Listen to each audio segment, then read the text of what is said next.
सच्चिदानंद रूपाय। ये नाम तो आपने सभी ने सुना होगा। बोलिए सच्चिदानंद भगवान की। सच्चिदानंद नाम सुना है, अब देख पता कर लेते हैं सच्चिदानंद है कौन। अगर संधि विच्छेद किया जाए तो तीन शब्द निकल के आते हैं सच्चिदानंद के।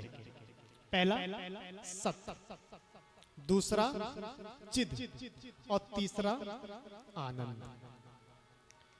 तो सत किसे कहते हैं?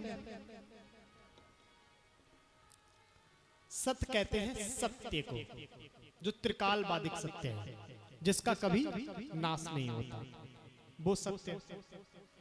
दूसरा कहते हैं चिद। चिद माने होता है चैतन्यता। प्रत्येक वस्तु की शुद्धता तभी तक बनी हुई है जब तक परमात्मा की चैतन्यता उसके अंदर है। प्रत्येक वस्तु की, यहां तक कि मनुष्य की भी, जीव मात्र की। आप स्वयं विचार करो, कोई व्यक्ति जीवित होता है, हम लोग बैठते हैं, घर गृहस्थी के संबंध है, मित्र आदि मिलते हैं, किसी मित्र से मिलने जाएं तो उससे हाथ मिलाते हैं, बहुत ज्यादा प्रिय है, गले मिलते हैं। लेकिन अगर उसी देह से प्राण निकल जाए तो, अगर उसी देह से परमात्मा की वो चैतन्यता, जिस देह में चैतन्यता है, तभी तक हम उससे गले मिल रहे हैं जाकर के, तभी तक उससे हाथ मिला रहे हैं, प्रेम से वार्तालाप कर रहे हैं। लेकिन जब परमात्मा की चैतन्यता उस मनुष्य देह से निकल जाती है और उसे शमशान जब जलाने के लिए जाया जाता है, तो उसके साथ जितने जाते हैं, पवित्र होने के लिए कई क्रिया करनी पड़ती है। गंगा स्नान करना है और भी बहुत कुछ करना पड़ता पवित्र होने के लिए। क्यों? उससे पहले तो हम मिल रहे थे, हाथ मिला रहे थे, गले मिल रहे थे, कोई ऐसा हमारे मन में भाव नहीं आया कि हमें स्नान करना चाहिए, हम अपवित्र हो गए हैं। लेकिन उस शमशान में जाने मात्र से हमें अपवित्रता का आभास हो गया। क्यों? क्योंकि भैया अब उसमें वो परमात्मा विद्यमान नहीं रहा, अब उसमें से वो ठाकुर जी निकल गए हैं, वो परमात्मा की चैतन्यता निकल गई है। तो प्रत्येक जीव की चैतन्यता तभी, प्रत्येक जीव की पवित्रता तभी तक है जब तक परमात्मा चैतन्य रूप से विद्यमान है। तो पहला सत्य किसे कहते हैं? कृष्ण को। ये प्रमाण मिलता है दशम स्कंद में, जब भगवान श्री कृष्ण देवकी के गर्भ में आए। भगवान सत्य हैं, ये सत्य भागवत का मूल शब्द है। भागवत के प्रारंभ में, भागवत के मध्य में और भागवत के अंतिम में, तीनों में सत्य कहा गया है। भागवत का प्रधान शब्द अगर कोई है तो वो सत्य है। तो सत्य को ही समझ लेते हैं कि सत्य है क्या। जो सच्चिदानंद है, तीन शब्द निकल के आए हैं इसमें, सत्य, चिद और आनंद। तो ये है क्या? तीन शब्द। तीन शब्द का मतलब क्या है? तो पहला तो सत्य माने सत्य है। सत्य किसे माने? तो जब भगवान श्री कृष्ण देवकी के गर्भ में प्रविष्ट हुए तो सभी देवता आकाश मार्ग पर आए। देवताओं ने विचार किया हमें स्तुति करनी चाहिए, प्रभु का गुणगान गाना चाहिए। लेकिन विचार किया गुणगान गाएं तो सही, लेकिन भगवान को पुकारें किस नाम से? अभी भगवान आए नहीं हैं, भगवान ने लीला की नहीं है। भगवान का नाम कब पड़ता है? जब भगवान लीला करते हैं। भाई देवकी के गर्भ से जब प्रकट हो जाएंगे तो देवकी नंदन कहलाएंगे। जब कन्हैया गोवर्धन उठा लेंगे तो गिरधारी कहलाएंगे। जब माखन चुराएंगे तो माखन चोर कहलाएंगे। लेकिन अभी तो कोई लीला की नहीं है, गर्भ से बाहर आए नहीं है। देवता विचार करने लगे तो किस नाम से पुकारे परमात्मा को? तब देवता विचार करते हैं और देवता विचार करके ये निर्णय करते हैं भगवान का नाम कौन सा ले।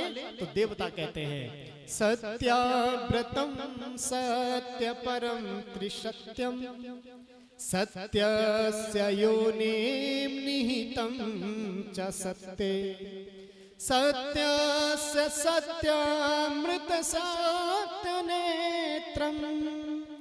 सत्यात्मकं त्वां शरणं प्रपन्नः। वहां पर देवताओं ने जो स्तुति की है ना, भगवान को जिस नाम से पुकारा है, सत्य कहकर के पुकारा है। 9 बार सत्य सत्य सत्य सत्य कहा है। यानी कि सत्य कौन है? भगवान श्री कृष्ण का ही एक नाम सत्य है। अब देखो कितना सत्य कहा है, और अगर हम इस सत्य को धारण कर लें तो कितनी भ्रांतियां दूर हो जाएंगी। कई ऐसा होता है ना, कई लोग ऐसे होते हैं, वो कहते हैं कि हम तो शिव जी के उपासक हैं, और हम शिव जी के उपासक हैं तो कृष्ण कथा क्यों सुने? हम राम जी के उपासक हैं तो कृष्ण कथा में क्यों जाएं? और अगर कृष्ण के उपासक हैं तो राम कथा में क्यों जाएं? बहुत से ऐसे मतभेद मिल जाता है। तो भागवत आप ये नहीं कह सकते कि ये सांप्रदायिक ग्रंथ है। आप भागवत को ये नहीं कह सकते केवल हिंदू के कल्याण के लिए भागवत है। नहीं, ये भागवत विश्व का कल्याण करने के लिए आई है, जीव मात्र का कल्याण करने के लिए आई है। और प्रमाण मिलता है भागवत के मूल शब्द से, भागवत के प्रधान शब्द से, जो है सत्य। भागवत के आप कल की कथा में भी श्रवण करेंगे। भागवत में जो मंगलाचरण किया गया है, वहां भी किसी भी देवता का नाम नहीं लिया, वहां भी कहा है सत्यम परम धीमहि।